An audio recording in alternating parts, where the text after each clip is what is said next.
So, to understand functions, the first thing we need to understand is a relation. A relation is just a mapping, so you get to relate different sets. Okay, let's say we have got set X and then set Y. Now say set X has got the elements 1, 2 and 3.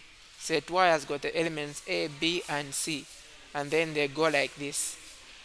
So this which you are able to see here is a relation. Now because each element in X has got some element in Y, it is also going to be a function. So the set of X values, we call them the input. The set of Y values is the output. Now the specific name we give to input values is the domain. The output values is called the codomain. Okay. Now let's say in Y we have got another element D, and then now we have got a relation like this.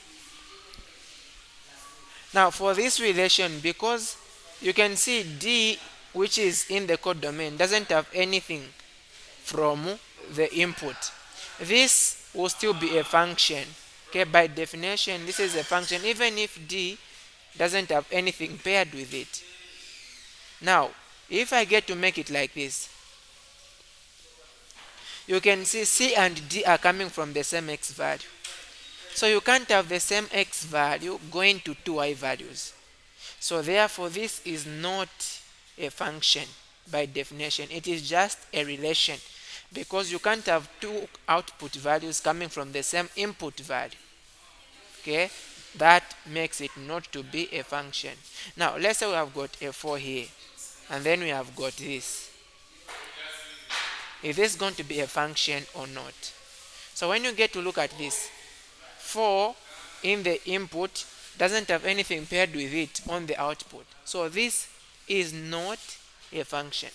You can have a value in the output which doesn't relate to anything in the input. Not a value in the input not relating to something in the output. That will not be a function. So if this function became like this, you see, you have got two X values going to the same Y value. This is going to be a function. Okay, this is going to be a function. Why is it a function?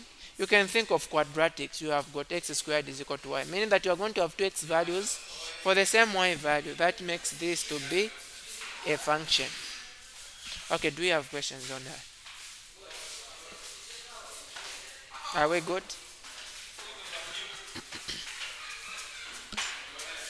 Okay.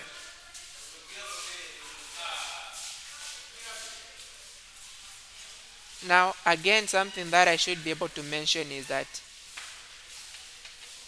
when you have got this relation like this, you can see that all the y values are mapped to some x value. All the y values are mapped to some x value. So this, of course, we said is the domain. Now in this case, this which we are calling as a codomain is going to be referred to as the range. Why? All the y values are related to some x value. Now let's say in the codomain we had also a D. You see, a D doesn't have anything that is related to any x value. So we will no longer call this as a range, but we call it the codomain instead of range. So only call it range if everything in X is related to some term in Y, right? Now again, something that I should be able to mention is when you have got a function like this one, which you are able to see here, all the elements in X have got some element in Y. You don't have anything that is missing. Such a function is called a one-to-one function. Okay, it is a one-to-one function, and the other name that we say we call a one-to-one function is it is an injective function. It is an injective function. Okay, so at times you can have a one-to-one function.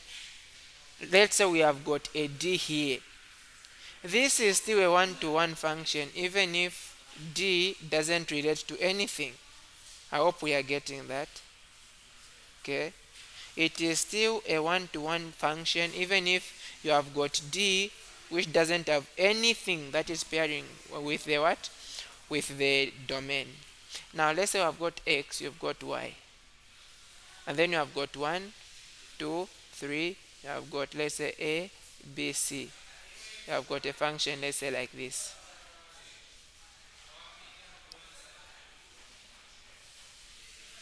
So let me put another element d.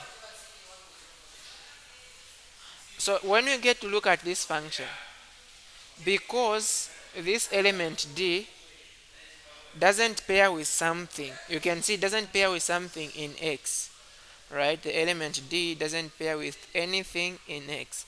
So such a function, let me first remove the d. You can see that all the elements in x pairs with some element in y. Now to make it just a bit interesting so that you see the difference with the other one, let's put it like this. Okay, for this function, you can see that all the elements in x are related to some element in y, and you don't have anything missing. So such a function is called an a surjective function. So this one is surjective. The other name for a surjective function is onto. So this function is onto.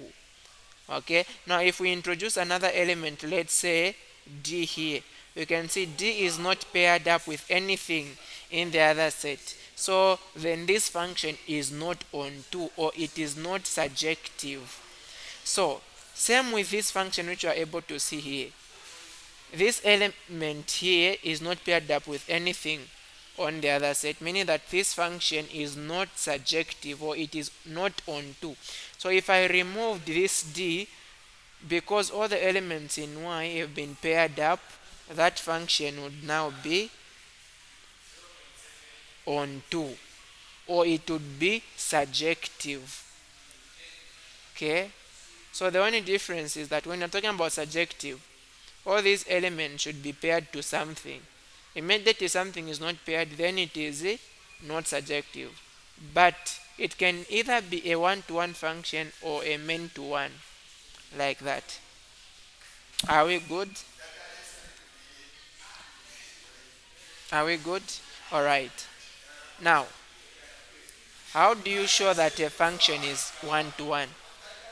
How do you show that a function is one-to-one? So, from what I just wrote, x, y, if you have got, this is a, b, c, and then this is z, let's say 1, 2, 3, let's say 4, like this.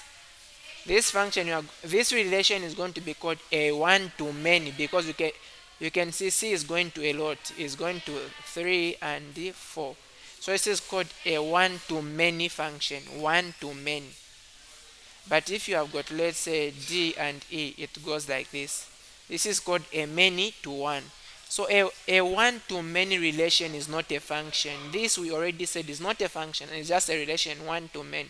But many-to-one is a function. Now, if you are talking about a function being one-to-one, let's say if you have got a giving you 1, and then you have got b giving you 2. Okay, b is giving you 2, and then let's say you have got c giving you 3, and then you have got again a certain number which you don't know. All right, let's say you have got a certain number which you don't know and is giving you 1. If this function, please just give me a moment first, I check out some.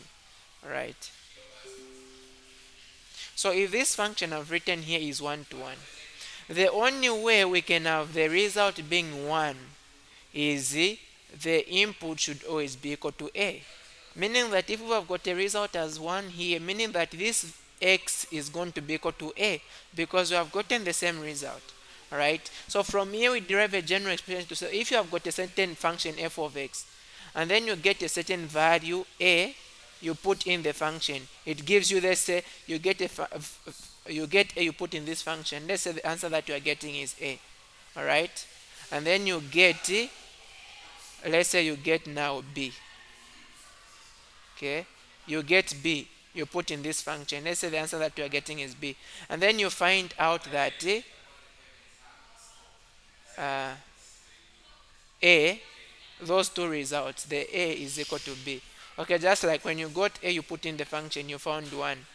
And then when you got x in, you put in the function, you got 1. So same, you get a, you put in the function, you get a. You get b, you put in the function, you get b. The only way these two values f a and b can be equal is f of a is going to be equal to f of b. Or the only way, if you get a, you put into the function, and then you get b, you put in the function, you get the same answer, is that these two values should be the same. So this is the condition that you use when you want to show that a function is one-to-one. Let's consider some examples to just make sure that you understand. Let's say we've got f of x, which is 4x minus 3. The question is saying show that the function is one-to-one. So what we are going to say is f of a is equal to f of b. Okay, so get this function where there is x, put a. So that is going to be 4a minus 3 is equal to, get again, you put b, that is going to be 4b minus 3. If you take this 3 the other side, is going to be positive, right? So it will cancel with the other one. So I'm going to remain with 4a being equal to 4b. Now from here, divide both sides by 4. We're going to get that a is equal to b. Okay, so you can see that it has given you a is equal to b, meaning that this is a 1-to-1. Please, you need to make, at least write a statement if they told you to show. It is important every time they've told you to show. So that is how we're going to be able to show that it is 1-to-1. If f of a is equal to f of b, the result should always give you a being equal to b. Then such a function is 1-to-1. Let's consider another one. Let's say we have got 4x plus 2 divided by 3 minus x. You want to show if this function is 1-to-1. Again, just say f of a is equal to f of b. Where there is x, substitute a. So that will be 4a plus 2 divided by 3 minus a is equal to, where there is x, substitute b. So that is going to be 4b plus 2 divided by 3 minus b. So from here you can just do a cross multiplication. So you are going to have this 4a multiplies with 3 minus b. So 4 times 3, that will be 12a. 4a times b, that will be 4ab.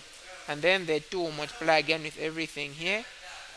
That is going to be positive 6 minus 2b. And that is going to be equal to, again, multiply this 3 with what is on top. So that is going to be 12b. And then 3 by 2, that is going to be 6. Then negative a multiplied by 4b, that is going to be negative 4ab. Then negative a times 2, that will be negative 2a. Okay. So from this point, take like terms to the same side. Notice that the negative 4ab and then negative 4ab, if they went to the same side, they are going to have opposite sign, meaning that they are going to cancel out. Right? And then positive 6, positive 6. If they went to the same side, they would also cancel out. So this would also cancel. So what you are going to remain with, see, 12a. I'm going to take like terms to the same side. This is 12a. I'm going to get this negative 2a. Take it the other side. That will give us positive 2a. And that is going to be equal to, you have got 12b here. And then we are going to get this. We take it the other side. It gives us positive 2b. 12a plus 2a, that is going to be 14a. 12b plus 2b, that will be 14b. Divide both sides by 14. A is going to be equal to b. This we can see is 1-to-1. So we have also shown that this is 1-to-1. Do we have any question? Are we okay?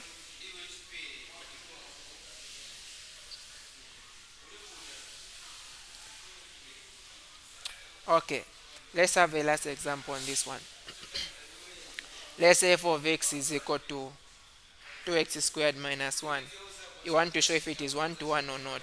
So I'm going to say f of a is equal to f of b. So get the function. That will be 2, where there is x, you put a squared minus 1, and that will be equal to 2 b squared minus 1. So if the 1's go on the same side, they'll cancel. Going to have 2a squared is equal to 2b squared. So we divide both sides by 2, we're going to have a squared being equal to b squared. We know that when we have got x squared is equal to 4, we can also write this as x squared is equal to 2 squared, and then we square root both sides.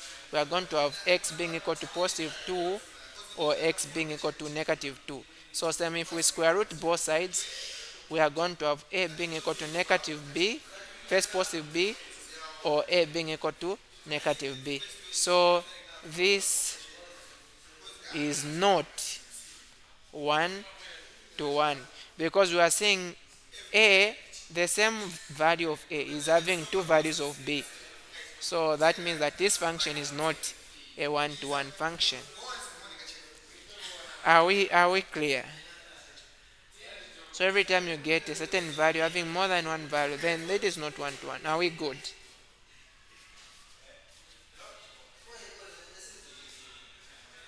Okay. Now, I saw a question which came in last year's test 1. That was quiz 1 actually, if not test 1.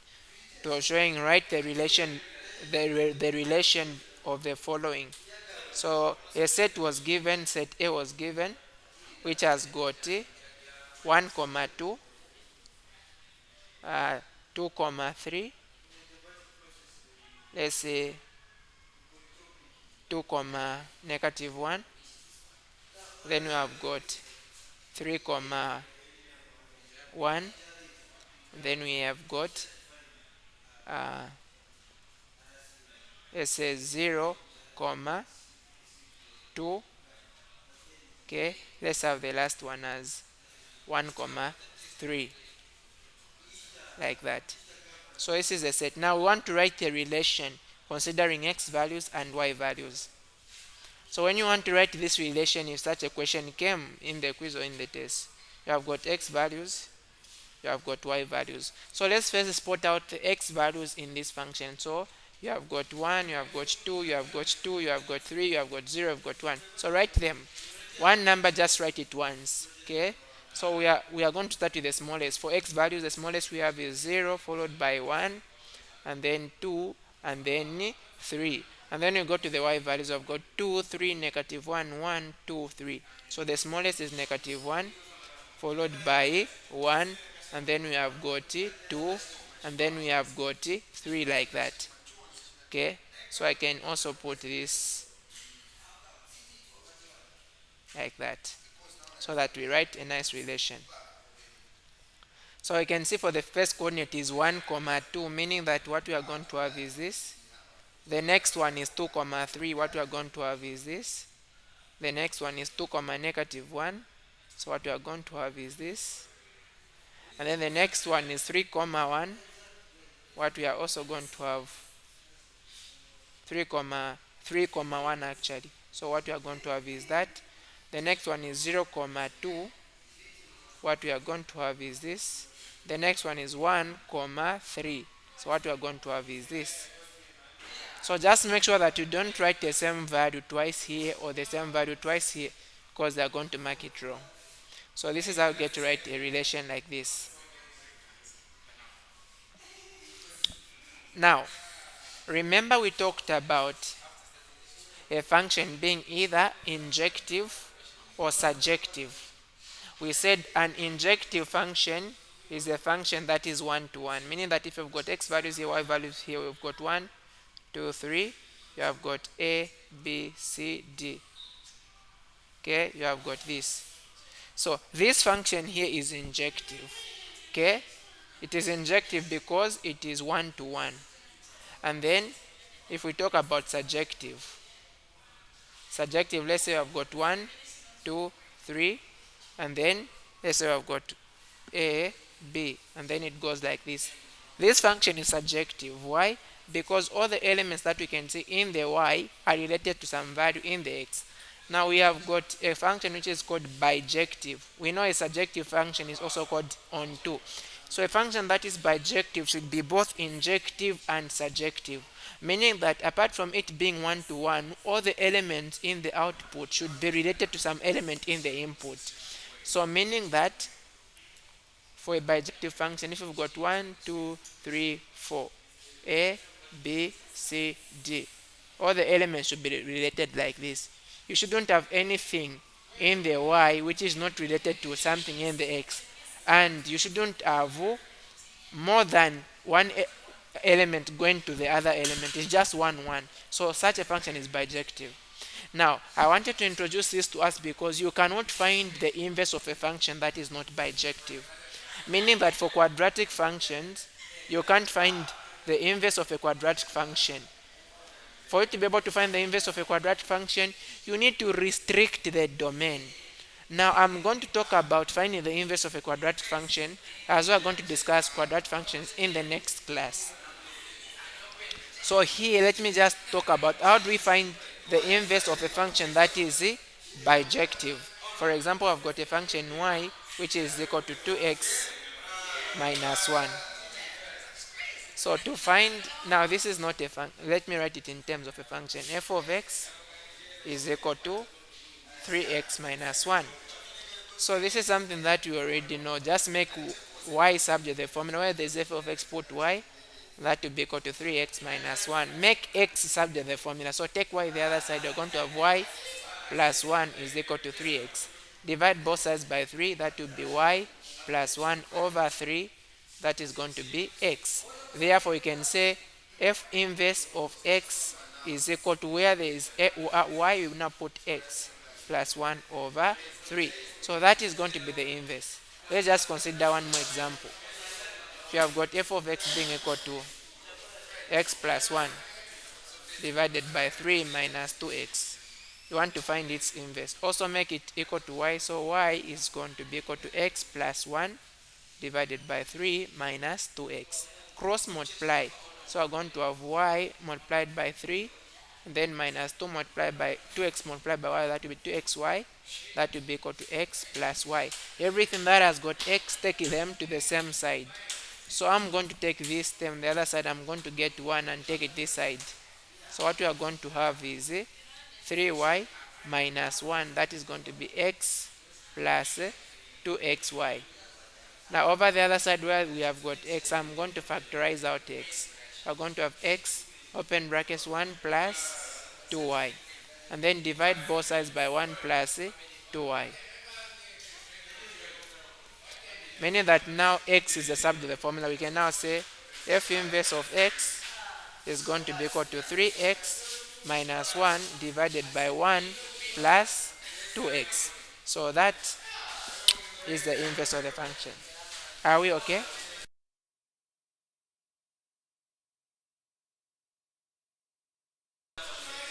Okay. So having talked about the inverse of a function, we also have some functions which we call odd or even functions. Odd or even functions. How do you determine if a function is odd or even? So let's say we've been given a function f of x, okay, which is equal to some value of function. If you get where there is x, you substitute negative x. It gives you the same value as the function itself. Just know that this function is even.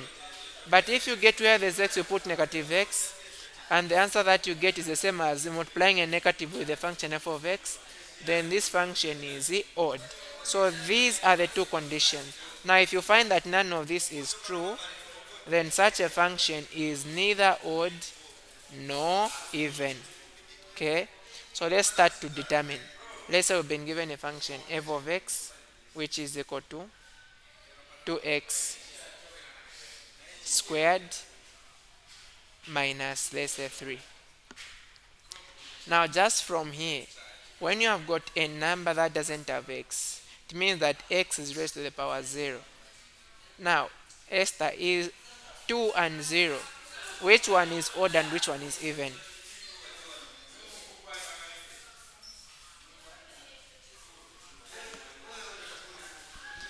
Which one is going to be odd and which one is going to be even?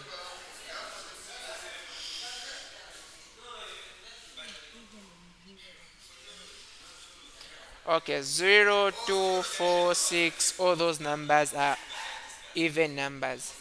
So because for this function, all the powers of x are even, so you expect this to be an even function even before you show. So what you do is you get the function, you put a negative x where there is x. So this will be 2, where there is x, go and put negative x, and then you square it minus a 3. So this will give us f of negative x being equal to, we know that a negative number squared is positive, right? So this will give us 2x squared minus a 3. So this gives us f of negative x being equal to, we can say that this is the same as this. 2x squared minus 3 is just f of x. So since f of negative x is equal to f of x, meaning that this function is even. So that is how you get to show. Now, let's say we have got a function f of x which is equal to, let's say, 2x cubed minus, let's say, 3x. Now, if you look at the 3 is odd. Even the power of x here is odd. So both are odd, meaning that this function is generally going to be an odd function. So what you do is get where there is x, you put negative x. Okay? So this is going to be 2 multiplied by negative x raised to the power 3, and then minus 3 multiplied by negative x. This will give us f of negative x being equal to, we know that a negative number to the power 3 will still be negative unless power 2 is changes to positive. Okay, so meaning that this is going to be negative x power 3 times 2, that will be negative 2x power 3, and then negative 3 times the negative x, that will be positive 3x. Now we can see that this function we've gotten is not the same as this function, meaning that f of negative x is not equal to f of x. So this tells us that this function is not even. So if that fails, the next thing that we do is you get this function which you've come to get, you factorize out a negative. So that will give you f of negative x being equal to negative, we are going to remain is positive 2x to the power 3 negative 3x. So you can see that this function which is inside is the same as this one. So where there is 2x power 3 minus 3x, just put f of x. So meaning that f of negative x is equal to negative f of x. So when f of negative x is equal to negative f of x, this function is an odd function.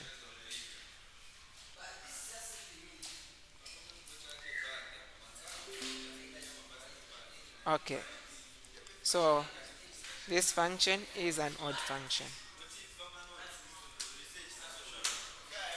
Do we have any question?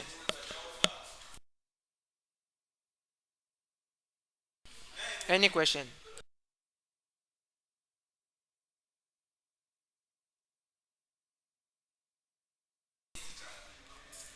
Esther, is it okay?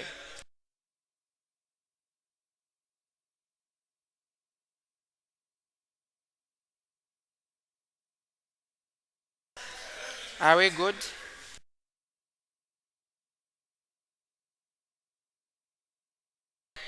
Okay, let me just get to mention also about trigonometric functions. We see which one is odd, which one is even. Say they've said you've been given f of x, which is a sine of x. They want you to show if it is odd or even. So what you do is get f, you put a negative x where there is x.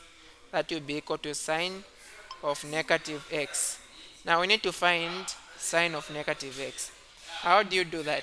So for this, you just make a simple graph. A sine graph goes like this, and then this side is also going to be going like this. Okay, so this one here is pi over 2, which is 90, and then this is 3 pi over 2, which is 270. Then this is pi over 2, and then this is the 3 pi over 2. Now you see this point is positive 1, this point is negative 1. So if you use positive pi over 2 as your angle, it will give you positive 1 as the answer. If you get negative pi over 2, because this is a negative angle this side, you are going to get negative 1 as the answer. Okay, meaning that if you get sine of negative x, it is just the same as getting a negative, you multiply by the sine of the angle x. So that is what you get. So meaning from what we have at this point, what are we going to deduce? It means that f of negative x is actually negative f of x. So the sine is an odd function. That is what we're able to determine from here. Sine is an odd function. Now, we can also get to deduce if cosine is going to be odd, even, or not.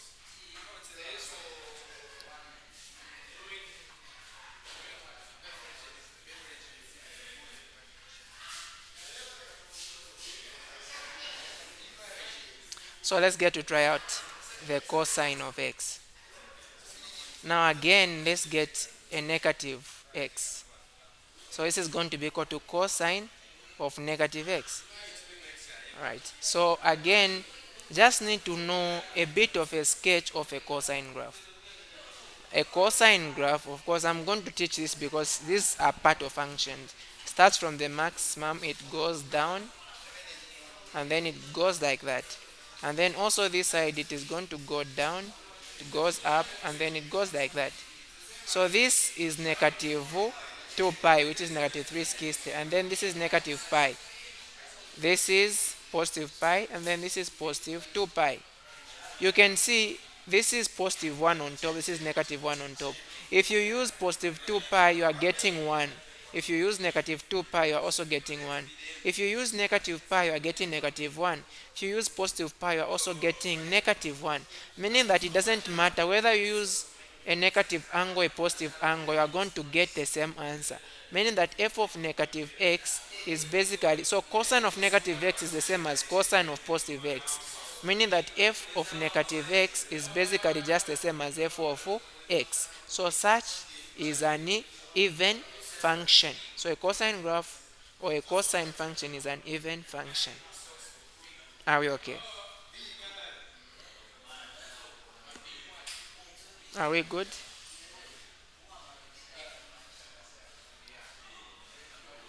Okay. Now another thing that I want us to understand is how to determine the domain and the range of a function. We already know that domain is a set of x values of a function, and range is a set of y values of a function. Okay, so if you are talking about a domain, if you have got a linear function, let's say f of x is equal to 2x minus 1. This is a function in the form y is equal to mx plus c. This one, the domain of this function is a set of all real numbers. Same with the range. It is a set of all real numbers. So there is no value of x or the value of y that you're able to place in this function, and then you get a result which is undefined. So it exists for everything. If you have got a radical function, let's say square root of 1 minus 2x, the inside should always be positive. We know that the square root of a negative number is what? Is a complex number. So you want the answer to always be a real number. That means if I want to find the domain of this function, I'll just get what is inside the root 1 minus 2x. It should always be greater than or equal to 0. Should never be negative. So from here I can take 1 the other side. We're going to have negative 2x being greater than or equal to negative 1. So divide by negative 2 both sides. So we're going to have x. Now every time you divide by a negative number, when you're talking about inequalities, the sign is going to change. So this is going to be less than or equal to positive 1 over 2. Meaning that the domain of this function, okay, the domain of this function, are going to say x is such that x is less than or equal to 1 over 2, and then x is a real number. So that is a domain. If you want, you can write it in set builder notation. That is from negative infinity to 1 over 2 because it is less than or equal to 1 over 2. So every time you are finding the domain of a function like a radical, you always use the same approach. Let's say you have got f of x, which is the square root of 1 minus x and then 2 minus x. You want to determine the domain of this function. On the range, I'm going to talk about it because we are going to discuss radical functions alone. So, to determine the domain of this one, by the way, I can actually talk about the range. I'm just going to mention it. Well, you get what is inside. That is 1 minus x and then 2 minus x. It should always be greater than or equal to 0, meaning it should always be positive. Now from here, just get this, you equate it to 0. 1 minus x equated to 0, we are going to find that x is going to be equal to positive 1. And then equate this to 0. 2 minus x equated to 0, we are going to find that x is equal to positive 2. Okay? These values that you have found, now just make a simple table. Write the smallest is 1. Then the next is 2. Just put down those factors which you equated to 0. You have got 1 minus x, you have got 2 minus x. When you equated 1 minus x to 0, you found positive 1. So what happens when you use values of x greater than 1? You substitute in 1 minus x. You can think of any number above 1. For example, a 2, put here 1 minus 2 is a negative now, meaning that as long as you are above 1 for the second function, it will always give you a negative. Immediately you cross 1, 1 is the point where signs are changing, it gives you positive. You can think of a 0. 1 minus 0 is positive. When we equated 2 minus x to 0, we found a positive 2. If I use any values of x greater than positive 2, for example a 3 I put here, I'm going to get a negative. Immediately I cross a 2, I put in that function, I always get a positive. Now notice that these two factors are multiplying, so I'm going to put product here. Positive by positive is positive, positive by negative is negative, positive by negative by negative positive. So for this function, you are interested where the product is greater than 0, meaning that where the product is positive. So starting from here, going in this direction, and also starting from here, going in this direction. Now you need to shade these points. Why? Because it is greater than or equal to, meaning that the domain of this function is going to be negative infinity to 1 union from 2 to infinity. That is going to be the domain of this function. Now every time you see a radical function, you have not added anything outside, right? You've not added anything outside. Every time you see a radical where you have not added anything outside, the range of that function is always from 0 to positive infinity. 0 is included. So if this was negative, if we had a negative, then the range changes. It will start from negative infinity and then to 0. If you had a negative, then you start from negative infinity to 0. So that is the thing that you need to take note about the domain, the range of a radical function. But when you get to add a constant, for example, I've added a constant 1 and this thing is positive, meaning that the range now will start from positive 1 to infinity. Okay? Now if this function was negative and then I've added a 1, meaning that the range of this function is going to start from what? Negative infinity and then to 1.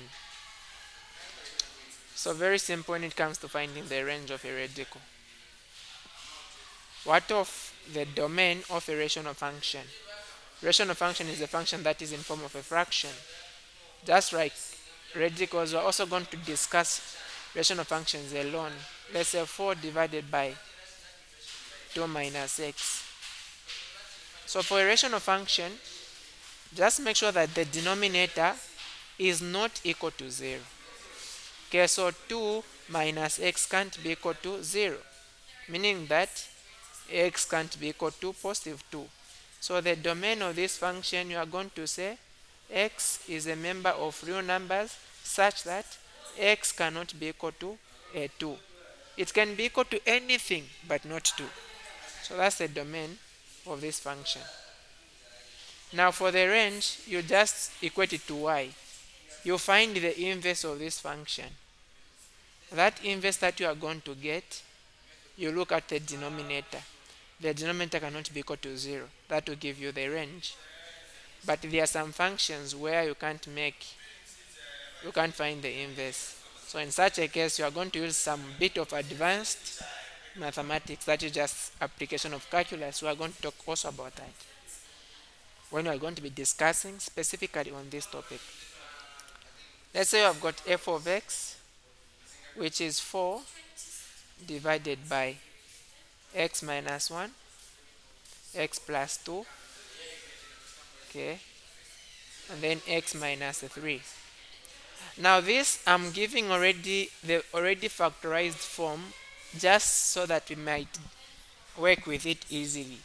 If they've given you a quadratic or they've given you a cubic function for this, make sure that you factorize the denominator if you want to determine the domain.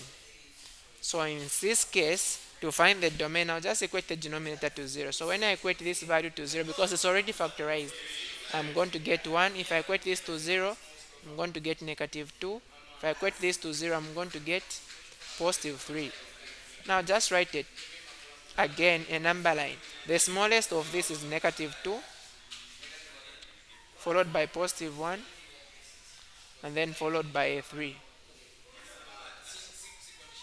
Now write the factors which equated to 0. We've got x minus 1, we've got x plus 2, and then you have got x minus 3.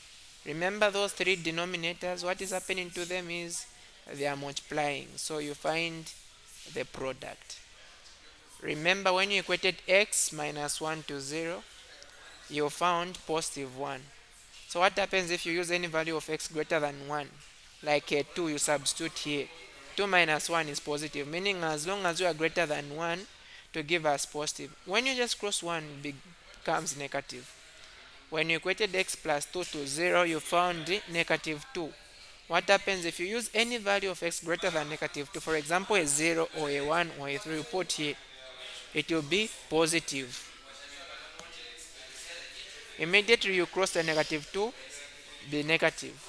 When you equated x minus 3 to 0, you found 3. If you get any value above 3 like a 4, okay, you put here to give you positive. Immediately you cross 3, it will be negative. Remember you are multiplying negative by negative by negative. That will give us negative. Negative, positive, negative, positive. Negative, positive, positive, negative, positive, positive, positive, positive. Now remember for this function actually. Now what I've done here, I don't know what I was even doing, but this question, if let's say there was a root, now before then, if there is no root, it means the domain, just this function which I've written here, I wasn't supposed to do all of this. I don't know why I did it. And the domain of this function, just the way it is, the denominator can be equal to 0. So we're going to say x is a member of real numbers such that x can't be equal to 1, x can't be equal to 2, negative 2 actually, and then x can't be equal to 3. This is going to be the domain. Now if you add the root down, you see you have got the denominator, at the same time the denominator has got a root. Now from radicals, you know that what is inside should never give us a what? A negative, isn't it? So when you're talking about a domain of a radical, what is inside should always be greater than or equal to 0. But because this is a rational, what is down should never be equal to 0. So meaning that to find the domain of this function, what is down, the denominator, should always be greater than 0. We will not say greater than or equal to because the denominator can't be equal to 0. So in this case, we are going to get those portions which are greater than 0 if you add the root down. So meaning that is from here up to here, and then from here going to infinity if there was a root, meaning that the domain of this function would have been from -2 to 1 union from 3 to infinity. So that would be the answer for this one. Are we good?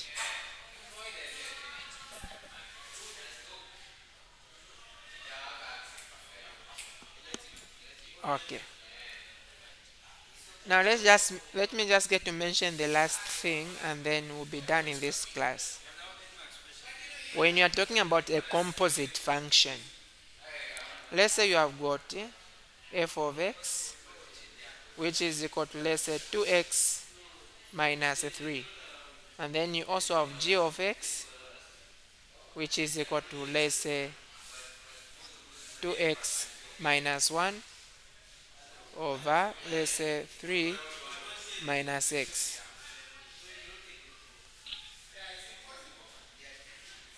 Madam Esther, you have got a question?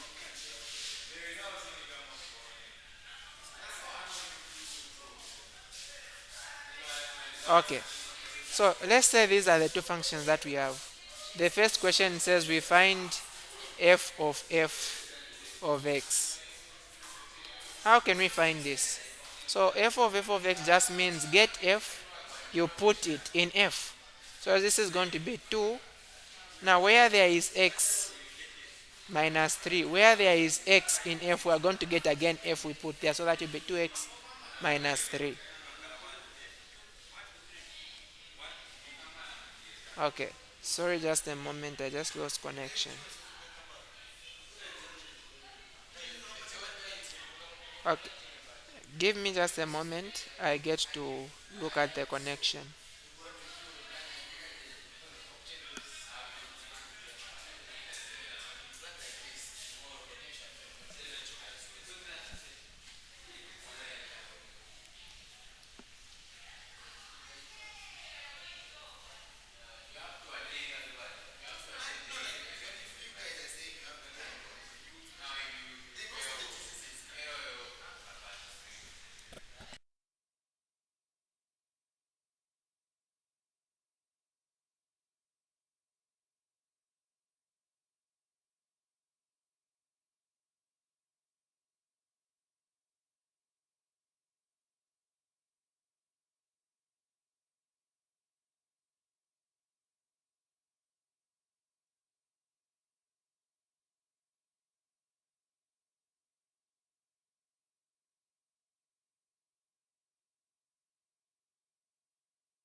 Okay. So let's say we want to find f of x. How would you go about it? So this one just means in f, write 2. Where there is x in f, you substitute f again. That will be 2x minus 3. So this will give us 4x minus 6 minus 3. And this will be 4x minus 9. That is how we find f of x. Now let's say for the same function, we want to find f cubed of x. F cubed of x actually also means f of x. So the first thing is find f of f. And that is what we are just from determining as what? As 4x. Let me just get to do that again. So we got 2, put 2x minus 3, that gave us 4x minus 6 minus 3. So that gave us 4x, that is 4x minus 9. So this is f of x. So when we find f of x, so it is now in this f of x where we are putting now f of x, because we have got the three of them, right? So we are getting now the f of x and put it in f of x, meaning that this same one which is here, the 4 where there is x, will substitute and then minus 9. So we are substituting 2x minus 3, and that will give us 8x minus 12 minus 9, and that gives us 8x minus, that will give us a 21. So this is going to be the answer. Okay.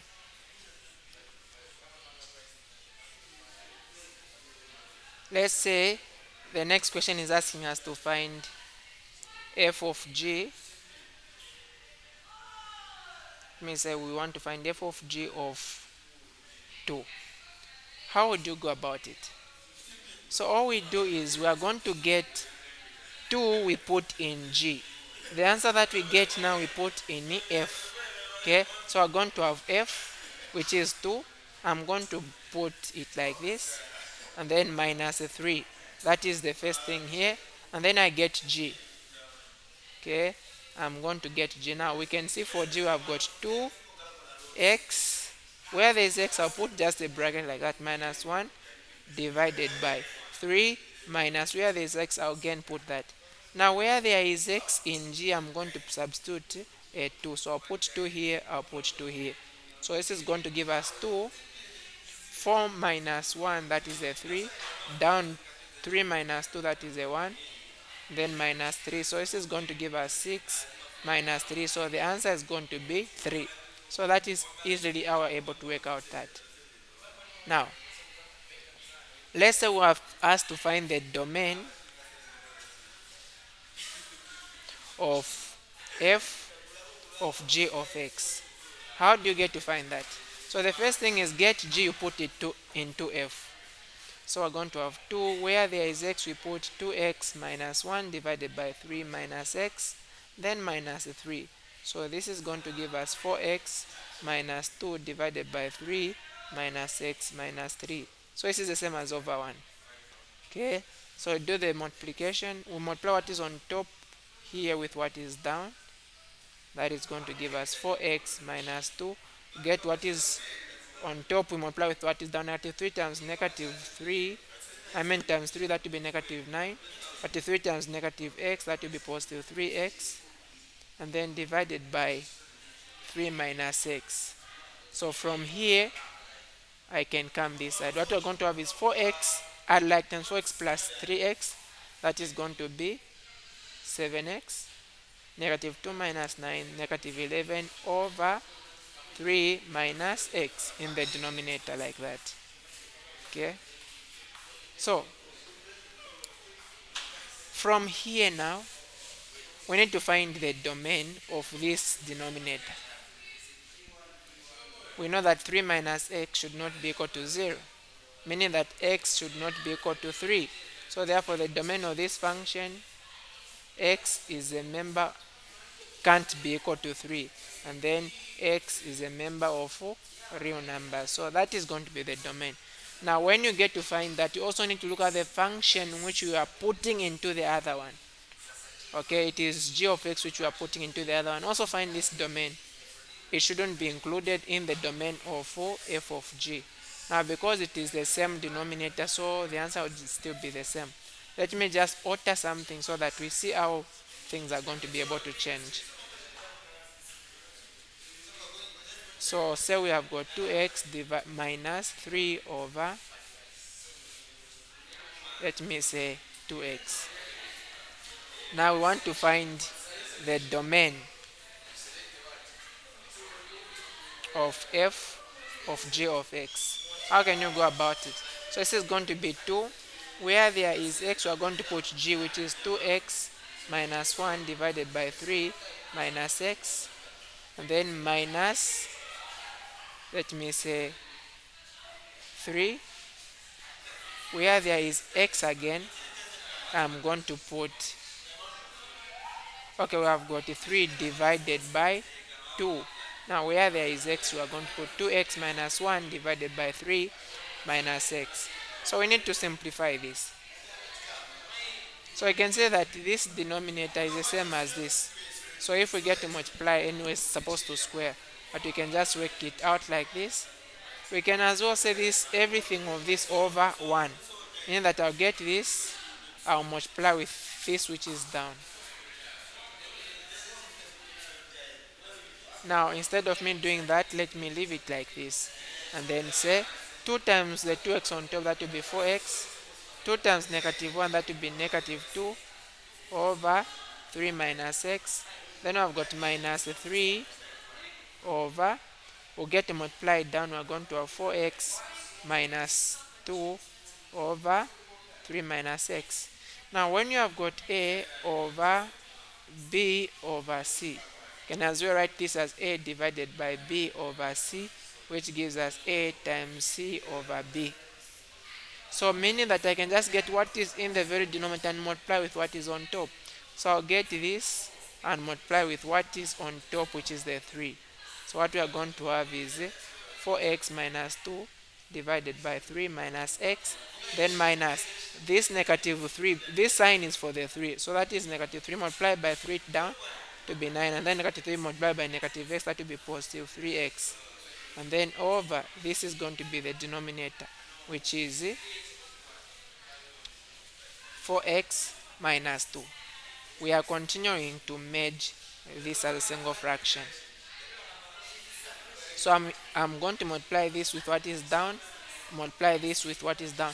Now since I'm not more interested in the numerator, I'm only interested in the denominator. So what I'm going to do is, if I multiply this with this, we can do that. Now let me just put a, and then I multiply this with this, we find the answer. Let me put b, because I'm not interested in the numerator, I'm only interested in the denominator. Multiply the two denominators, so I'm going to get 3 minus x and then 4x minus 2, like that. So this is f of g of x. Now you can get to note what is going to be on top. So in case the thing which you are going to find on top is going to cancel with something down, then something might be a bit different. So to find the domain, we are going to find the domain of this one. So the denominator can't be equal to 0, meaning that 3 minus x can't be equal to 0, and 4x minus 2 can't be equal to 0, meaning that x cannot be equal to 3 and x cannot be equal to 1 over 2 if we equate x to 0 here. Now still this is going to be the same as the function which is down. So you always look at the function which you are putting into the other one. So you also need to find its domain. So also find the domain of this one. So from that one, you also find that x cannot be equal to 3. So all these cannot be part of the domain. So apart from considering just f of g of x itself, consider also what we call the inner function, that one which you are putting into the other one. Meaning that the domain of this function is going to be x is a member of real numbers such that x can't be equal to 1 over 2 and x can't be equal to 3. We can't write the 3 twice, so just write it once.